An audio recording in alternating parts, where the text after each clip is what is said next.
성만 향해 가네. 아멘. 오늘 함께 읽을 말씀 이사야서 26장 1절부터 7절입니다. 이사야 26장 1절부터 7절. 오늘 묵상할 주제가 심지가 견고한 자. 이 주제를 오늘 잘 기억해 주시기 바랍니다. 말씀을 함께 읽습니다. 그날에 유다 땅에서 이 노래를 부르리라. 우리에게 견고한 성읍이 있으며 여호와께서 구원으로 성과 곽을 삼으시로다. 너희는 문들을 열고 신을 지키는 의로운 나라로 들어오게 할지어다. 주께서 심지가 견고한 자를 평강의 평강으로 지키시리니 이는 그가 주를 의뢰함이니이다. 너희는 여호와를 영원히 의뢰하라. 주 여호와는 영원한 반석이심이로다. 높은 데 거하는 자를 낮추시며 솟은 성을 헐어 땅에 엎으시되 진토에 미치게 하셨도다. 발이 그것을 밟으리니 곧 빈궁한 자의 발과 곤핍한 자의 걸음이리로다. 의인의 길은 정직함이여 정직한 주께서 의인의 첩경을 평탄케 하시도다. 아멘. 우리가 2021년을 맞이하면서 새벽을 깨우기 위해 온라인 새벽 기도회를 시작했습니다. 이제 1월 한 달 보내고 오늘 2월 5일을 맞이하면서 왜 우리가 새벽을 깨우는가? 왜 교회가 새벽 기도회들을 계속 진행해 왔는가? 왜 그랬을까요? 교회 전통이기 때문에. 물론 한국 교회의 아름다운 전통 중에 하나가 새벽 기도라고 하는 것은 세계 교회가 다 잘 알고 있습니다. 우리가 이 아침 시간에 이 새벽을 깨우는 이유를 저는 이렇게 설명을 하려고 합니다. 왜 우리가 새벽을 깨우는가? 새벽을 깨우는 이유는 우리가 음악회에 가면 음악회가 시작되기 전에 그 오케스트라의 다양한 악기들이 서로 음을 맞추기 위해서 불협화음을 만듭니다. 이 조율의 과정이 끝나면 그 다음에 들려오는 그 음악은 참 우리 마음을 편하게 하고 우리 귀를 즐겁게 합니다. 이 조율의 과정이 있었기 때문에 좋은 음악을 들을 수 있는 것처럼 우리의 마음이 밤사이에 하나님과 맞추어지지 못한 것이 있기 까닭에 한날의 삶을 시작하면서 이 새벽을 깨워서 우리의 마음과 하나님의 마음과 우리가 조율하는 것이 아닌가 이런 생각을 합니다. 그러므로 오늘 우리가 이 묵상할 주제가 3절 말씀에 있습니다. 3절 함께 읽습니다. 주께서 심지가 견고한 자를 평강의 평강으로 지키시리니 이는 그가 주를 의뢰함이니이다. 아멘. 심지가 견고한 자. 이 한문자의 성경 영향을 받았기 때문에 마음 심자의 뜻 지자. 그래서 마음에 품은 뜻입니다. 그 마음에 품은 뜻이 견고하다. 영국의 철학자 러셀 경은 이 세상을 지배하는 힘이 세 가지라고 설명을 합니다. 첫 번째는 물리적인 힘. 그래서 나라들이 군사력을 증대시키고 무기를 개발합니다. 물리적인 힘을 보유하기 위해서. 그 다음 두 번째가 경제적인 힘입니다. 경제 대국이 이루어져서 모든 나라들을 다스리고자 하는 주도권을 갖고자 합니다. 그 다음에 세 번째 힘을 영향력이라고 설명합니다. 요즘은 그 영향력이 문화, 이 한국 문화, 또 이 음악, 또 이런 어떤 예능, 이런 것을 통해서 세계의 으뜸됨을 우리가 자랑합니다. 그런데 저는 거기에 한 가지 더 붙이고 싶습니다. 우리 그리스도인들이 새벽을 깨우는 것은 물리적인 힘도 아니고 경제적인 힘도 아니고 영향력이 아니라 영력이라고 하는 겁니다. 영적인 힘. 그 영적인 힘이 어디에서 출발하느냐? 이 견고한 마음. 심지가 견고한 자는 다른 말로 하면 견고한 마음입니다.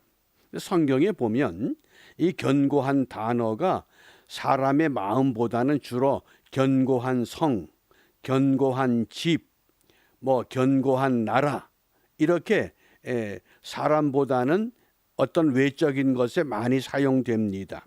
그런데 오늘 특별히 선지자 이사야를 통해서 회복을 예언하는데 하나님의 백성들이 회복돼서 구원의 노래를 부를 것, 이것이 이사야 26장의 주제입니다.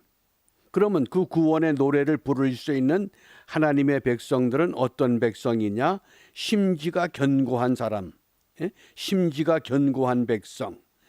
좀 더 쉽게 설명하면 견고한 마음을 갖는 사람들. 그래서 이 견고한 마음은 도대체 어떤 마음이냐? 우리가 본문에서 보면 그 3절과 4절에서 강조하는 것이 주를 의뢰한다 그랬습니다. 하나님을 의뢰합니다. 견고한 사람들의 특징입니다. 하나님만 의뢰합니다. 왜 하나님을 의뢰하느냐? 하나님이 영원한 반석이시기 때문에. 그러면 하나님을 의뢰하는 사람들은 어떤 사람이냐? 7절에 보면 정직하다, 정직한 사람. 그 사회가, 그 나라가 이 정직할 때에 비로소 하나님의 도움을 받을 수 있다고 선지자를 통해서 우리에게 말씀을 합니다. 그러면 우리가 정직한 사람들이 이 땅에서 사모하는 것이 무엇이냐? 우리가 찬송을 불렀듯이 우리의 육체가, 우리의 경제가, 우리의 어떤 외적인 것이 강해지는 것이 아니라 우리의 마음이 편한 겁니다. 그래서 우리 오늘 그 이사야 26장 8절을 좀 읽겠습니다. 8절 9절을 같이 읽습니다.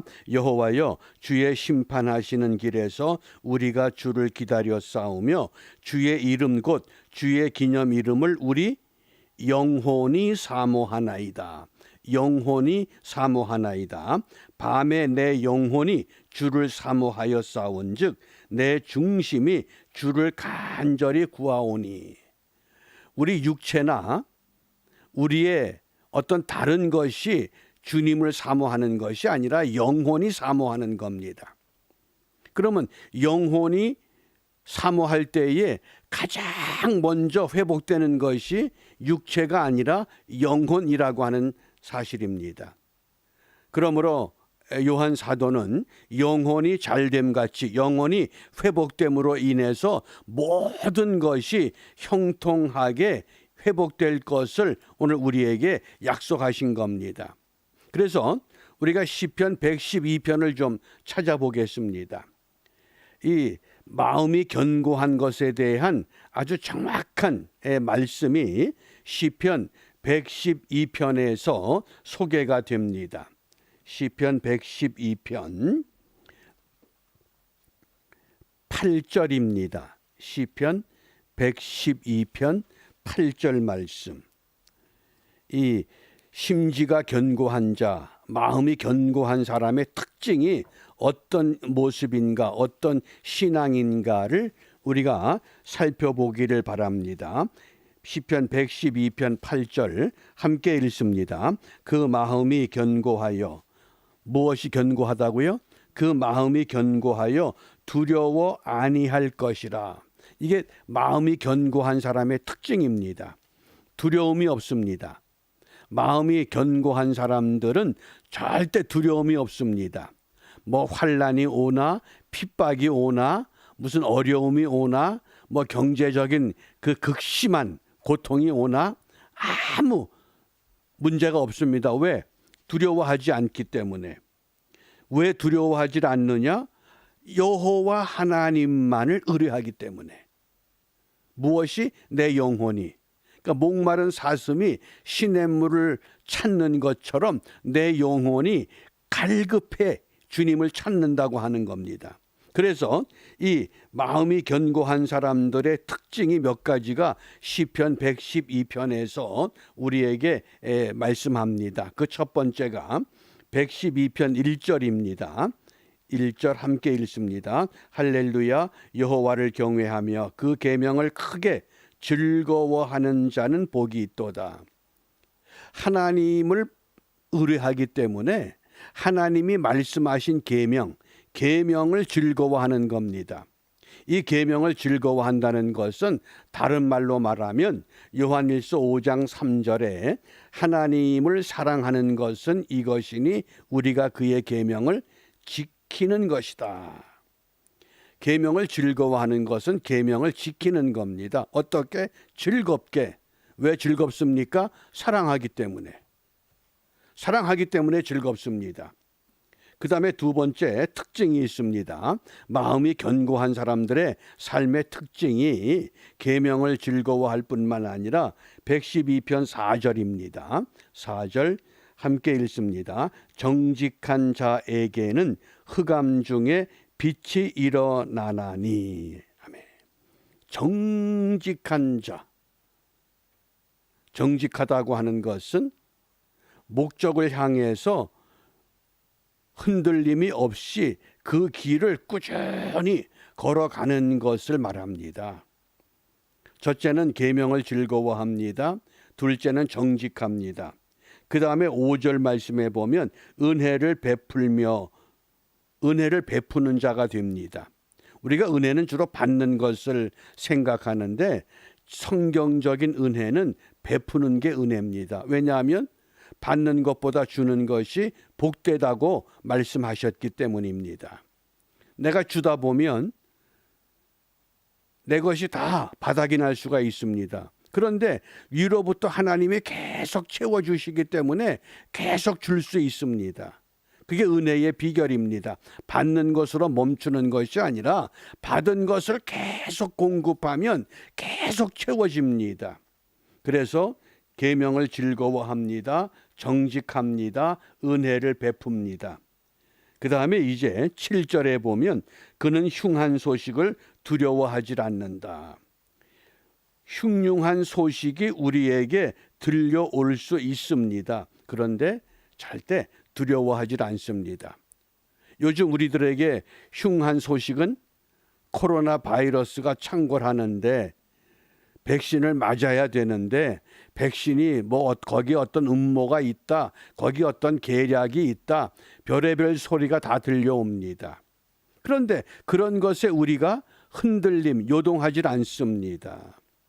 그것이 견고한 신앙의 사람들의 특징이라고 오늘 우리에게 말씀하시는 겁니다. 그래서 우리가 오늘 이 말씀의 결론을 어디에서 찾느냐? 우리 이사야 26장 이제 오늘 본문으로 돌아가면 26장 16절 말씀, 이사야 26장 16절입니다. 함께 읽습니다. 여호와여, 백성이 환난 중에 주를 앙모하여 싸우며. 환난 중에 주를 앙모하는 것. 흉한 소식이 이 세상을 뒤덮어서 팬데믹이라고 하는 사슬로 우리를 가두어 놓지만은 그 속에서 주를 앙모합니다. 주를 앙모한다고 하는 것은 주의 징벌이 그들에게 임할 때에 그들이 간절히 주께 기도하였나이다. 여러분, 그 감옥과 수도원은 세상과 단절된 곳입니다. 감옥에 갇혀 있는 죄수들도 세상과 단절된 삶을 살아가게 만듭니다. 수도원에 있는 수도사들도 세상과의 연을 끊고 세상과 단절된 삶을 살아갑니다.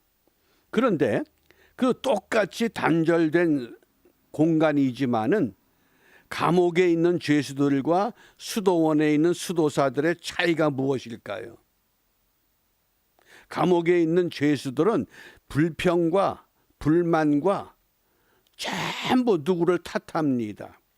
그런데 수도원에서 진리를 찾는 수도사들은 누구를 탓하지 않습니다. 더 깊은 진리를 찾기 때문에 세상과 단절됐지만은 그 단절된 곳에서 먹을 것이 없으면 먹을 것이 없는 대로 감사하고 기뻐합니다. 차이가 그겁니다. 근데 왜 그렇습니까? 그것이 마음의 문제라는 겁니다. 어느 날 공자가 세상을 한 바퀴 둘러본 후에 이렇게 제자들에게 가르쳤다고 합니다. 하늘도 문제가 아니고 땅도 문제가 아니다. 사람의 마음이 문제다. 그렇습니다. 사람의 마음. 우리가 신앙생활 한다고 하는 것은 다른 것이 아니라 우리의 마음을 이 새벽마다 하나님의 마음과 조율하는 겁니다. 그래서 이 마음이 잘 조율이 되면 좋은 소리, 좋은 언어, 좋은 생활, 좋은 삶이 드러나지만은 이게 조율이 안 되면 아무리 내가 노력하고 내가 아무리 수고해도 자꾸 불협화음, 잘못된 것밖엔 보여줄 수 없다고 하는 교훈입니다. 그러므로 우리가 오늘 2월 5일 한날의 삶의 문을 열면서 먼저 내 마음과 하나님의 마음을 조율해서 우리가 이 견고한 마음을 갖고 오늘 하루 우리에게 주어진 이 시간을 주님 뜻에 맞춰갈 때에 먼저 내 안에 기쁨이 있고 내 안에 기쁨이 내 주위 사람들에게 내가 만나는 사람들에게 동일한 기쁨으로 전달돼서 더 많은 영향력, 영역의 사람으로 모두 굳게 세워지고 승리의 삶을 함께 고백하는 복된 하루가 이루어지시기를 주님의 이름으로 축복합니다. 기도합니다. 은혜가 풍성하신 아버지, 지난 밤도 저희들을 주의 은혜에 품어주시고 2월 5일 새벽을 깨워 우리의 마음이 주님의 마음과 하나 되기를 원하여 우리의 머리를 숙입니다. 저희 머리 들기 전에 우리 안에 있는 주님을 닮지 못한 것, 모든 것들을 주님의 이름으로 완전히 소멸하여 주시고 우리가 머리를 들고 한날의 삶을 시작할 때 주님의 마음 그대로 말하게 하시고 행동하게 하시고 생활하게 하심으로 여기에 하나님의 사람이 있구나 우리 스스로 감사하며 기뻐할 뿐만 아니라 우리를 바라보는 주위의 모든 사람들까지라도 하나님의 사람의 아름다운 모습에 그들의 마음이 흔들려서 우리와 동일한 목적과 동일한 방향으로 함께 나아가는 은혜가 충만케 하여 주시옵소서. 아무리 코로나 바이러스가 창궐하여 우리의 삶을 괴롭히고 우리를 힘들게 할지라도 여호와를 의뢰하는 여호와를 앙모하는 간절함이 우리 마음에 심어졌사오니 오늘도 이 마음으로 승리의 길을 걷고자 합니다. 우리 힘으로 할 수 없는 이것이기에 주님께서 가르쳐 주신 기도로 함께 기도하며 주님의 도움을 구합니다. 하늘에 계신 우리 아버지, 아버지의 이름을 거룩하게 하시며 아버지의 나라가 오게 하시며 아버지의 뜻이 하늘에서와 같이 땅에서도 이루어지게 하소서. 오늘 우리에게 일용할 양식을 주시고 우리가 우리에게 잘못한 사람을 용서하여 준 것 같이 우리 죄를 용서하여 주시고 우리를 시험에 빠지지 않게 하시고 악에서 구하소서. 나라와 권능과 영광이 영원히 아버지의 것입니다. 아멘. 승리의 깃발들을 도처에 함께 세우기 바랍니다. 감사합니다.